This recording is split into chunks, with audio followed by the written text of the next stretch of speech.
Hello loving viewers, welcome to my video. জয় গুরু, রাধে রাধে। সকালবেলা উঠে কিন্তু আমি সর্বপ্রথম গোপাল সেবা দিয়ে নিয়েছি। আর আজকে দেখো আমার গোপসোনাটাকে কিন্তু একদম অন্যরকম লাগছে, খুবই সুন্দর লাগছে। প্রত্যেক দিন তো সুন্দর লাগে, আজকে যেন একটু বেশি সুন্দর লাগছে। যেহেতু মামা বাড়িতে আছে তার জন্য ভীষণ মজাই আছে, তার জন্যই কিন্তু ওর মুখের গ্লোটা আরও বেড়ে গেছে।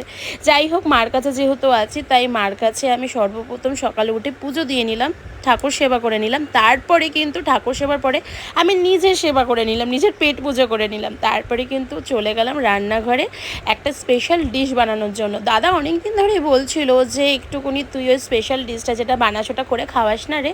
তো আমি ভাবলাম যে আজকের দিনের থেকে ভালো হতেই পারে না, যেহেতু আজকে জামাষষ্ঠীর পরের দিন।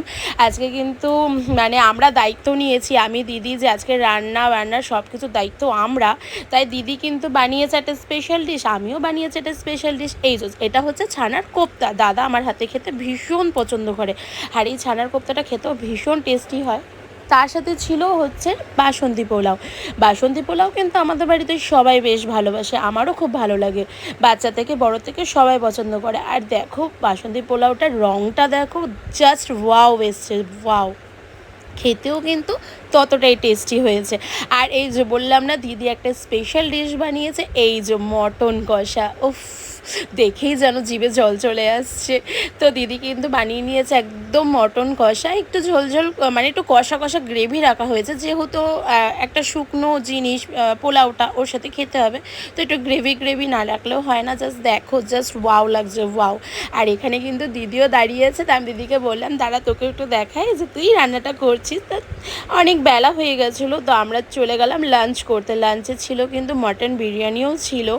আর এই যে দেখতেই পাচ্ছ, লাল লাল ঝাল ঝাল মটন কষা, ছানার কোপ্তা, আর ছিল কিন্তু বসন্তী পোলাও।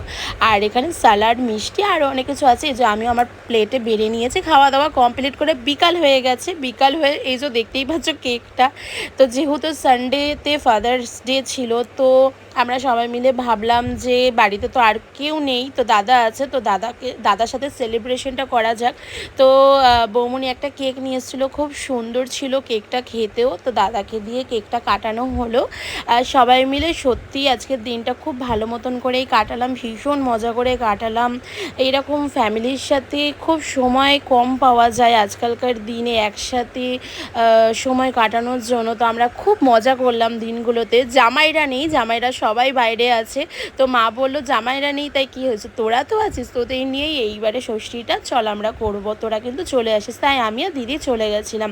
তারপরে কেকটা কাটানোর পরে এই যে উফ, ইচ্ছে করছিল একটু টক টক ঝাল ঝাল কিছু খেতে। তো